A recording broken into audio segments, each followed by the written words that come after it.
আপনারা কি একবার ভেবেছেন যে ফেসিবাদ মুক্ত আন্দোলন, ফেসিবাদ বিরোধী আন্দোলন, গণ অভ্যুত্থান একই রকম বিষয় যে না? এইটাতে বাংলাদেশের কোনো সরকার শুধু ক্ষমতা থাকার জন্য যুদ্ধ ছাড়া 21 দিনে 1500 লোক খুন করতে পারে, বিশ্বে কোথাও নাই। উপদেষ্টা মহোদয় দৃষ্টি আকর্ষণ করছে যে আপনারা 5ই আগস্টকে নাম দিয়েছেন গণ অভ্যুত্থান দিবস হিসেবে পালন করবেন। গণ অভ্যুত্থান, একজন লোক মারা যাওয়ার পরেও গণ অভ্যুত্থান হয়, সরকার পরিবর্তন হয়। বেলারুশে 8 জন মানুষ মারা গিয়েছিল, গণ অভ্যুত্থান হয়েছে। আমাদের সমসাময়িককালে শ্রীলঙ্কায় 5 জন মানুষ মারা গিয়েছে, গণ অভ্যুত্থান হয়েছে। আমাদের 21 দিনে 1500 লোক মারা গিয়েছে, 26,000 লোক আহত হয়েছে, 1000 লোক দৃষ্টিহীন হয়েছে, তারপরও আপনারা 5ই আগস্টে গণ অভ্যুত্থান দিবস করেছেন।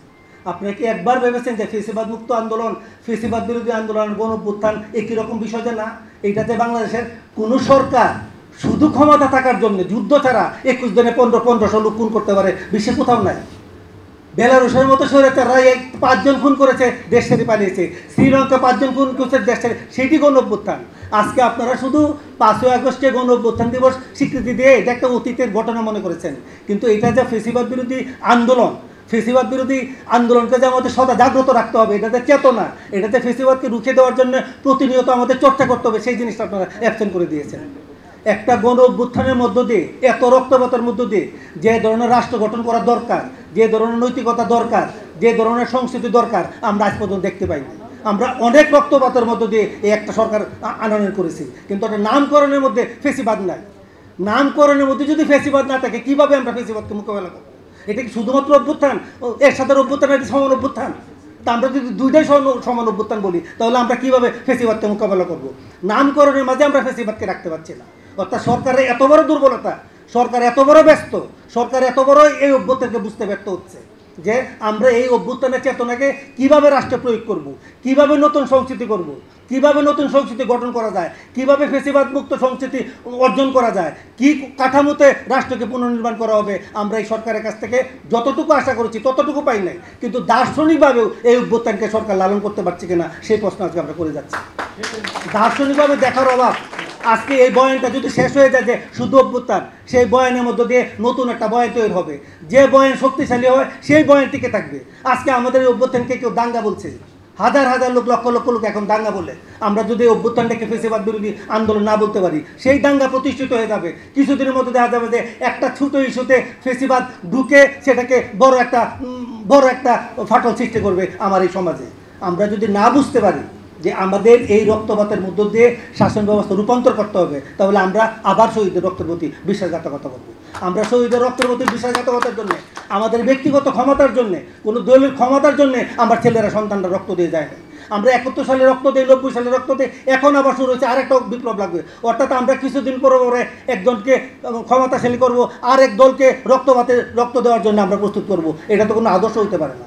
এইটাই আমাদের শেষ রক্ত হোক, এইটাই স্বৈরাচারের বিরুদ্ধে আন্দোলন শেষ হোক, আর আমরা প্রতি মুহূর্ত ফেসিবাদের বিরুদ্ধে লড়াই করব। লড়াই শুধু একদিনের নয়, আমাদের যে প্রজ্বলিত হয়েছে আগুন, গণ অভ্যুত্থানের মধ্য দিয়ে প্রজ্বলিত আগুনকে ধরে রাখতে হবে, প্রতিনিয়ত সংগ্রাম করার মধ্য দিয়ে, প্রতিনিয়ত অন্যায়ের বিরুদ্ধে সংগ্রাম করার মধ্য দিয়ে, প্রতি মুহূর্তে মিথ্যার বিরুদ্ধে সংগ্রাম করার মধ্য দিয়ে এই রাষ্ট্র ব্যবস্থাকে বদলাতে হবে।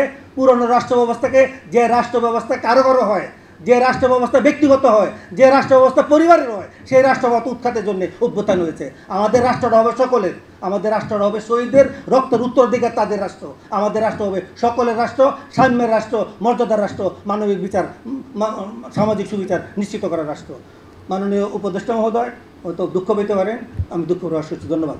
এই ইতিহাসের সাথে আমার নামটি আমি যুক্ত করতে পারলাম না। আজকে সেই একই জায়গায় ওদের সাথে আমি দাঁড়িয়েছিলাম, আর আমাদের সফেদ তরুণ, আমাদের ফারাজি ভাই,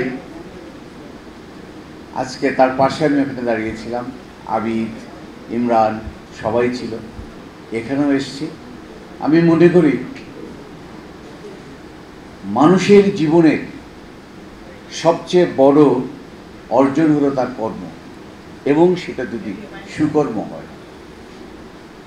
আজকের এই যে তারুণ্য, এই তারুণ্য যে ইতিহাস সৃষ্টি করেছে, সেই ইতিহাস যুগ যুগ ধরে এ জাতি লিখে রাখবে।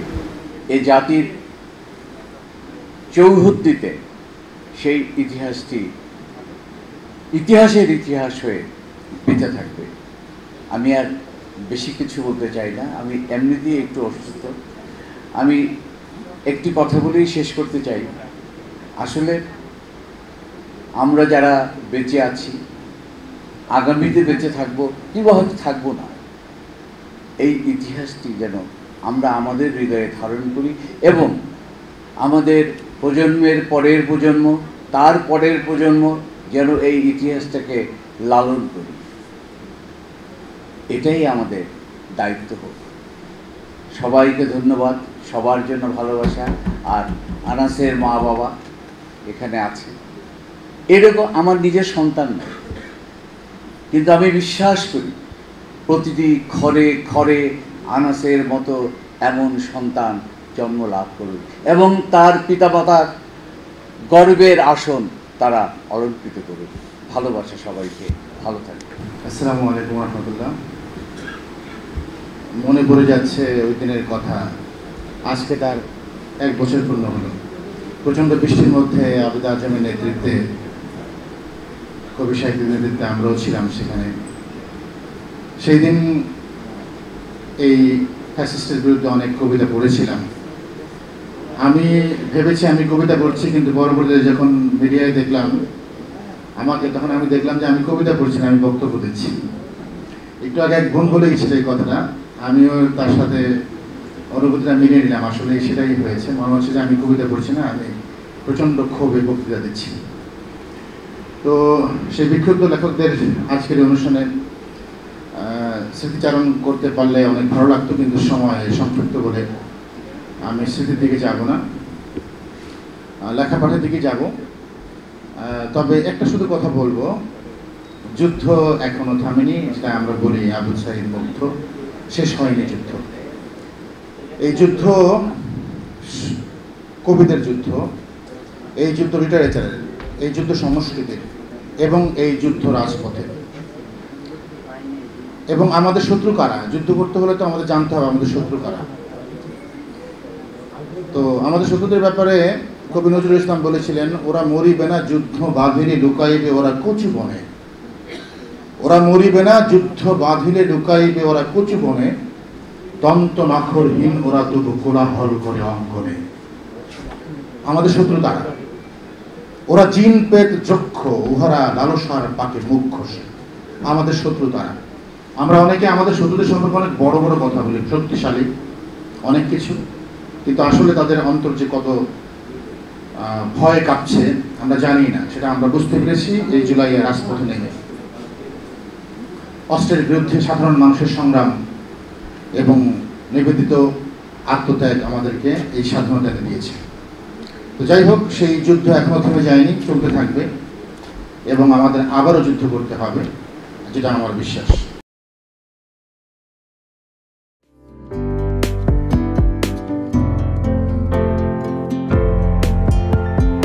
পহেলা জানুয়ারি 2025 ইউটিউব জার্নালিজমের অগ্রদূত changeTV.press 6 বছর পেরিয়ে পা রাখল গর্বিত চেঞ্জ টিভি গণতন্ত্র, ভোটাধিকার, আইনের শাসন এবং মুক্ত সাংবাদিকতা প্রতিষ্ঠায় দীর্ঘদিন যাবৎ কাজ করে যাচ্ছে। বাংলাদেশের মানুষের জনমত গঠনে এবং একটি সুন্দর বাংলাদেশ বিনির্মাণের লক্ষ্যে তথ্য এবং বস্তুনিষ্ঠ সংবাদ পরিবেশন করে গোটা জাতিকে তাক লাগিয়ে দিয়েছে। এক ফোঁটা হলুদও নেই এই স্লোগান নিয়ে কোনো প্রতিষ্ঠান, কোনো সংবাদপত্র এবং কোনো মিডিয়া কাজ করছে বলে আমার জানা নেই।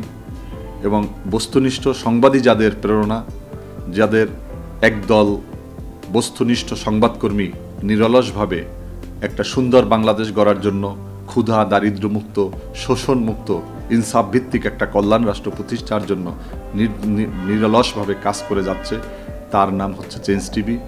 বাংলাদেশ লেবার পার্টির পক্ষ থেকে আমি চেঞ্জ টিভির দর্শক, শ্রোতা এবং কলাকুশলী, বিজ্ঞাপনদাতা সবাইকে জানাই আন্তরিক শুভেচ্ছা, অভিনন্দন। 6টি বছর খুব বেশি নয়, 6টি মাস বা বছর একটা শিশু বয়স থাকে। এই শিশু বয়সে চেঞ্জ টিভি যা অর্জন করেছে তা কৈশোরে গিয়ে হয়তো আরও অনেক অনেক বড় আকারে ধারণ করবে। আমি বিশ্বাস করি যে বাংলাদেশের চেঞ্জ টিভি শুধু অনলাইন ভিত্তিক নয়, এটাকে আমরা স্যাটেলাইট হিসাবে দেখতে চাই।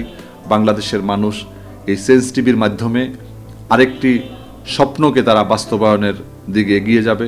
changetv.press, এক ফোঁটা হলুদ নেই।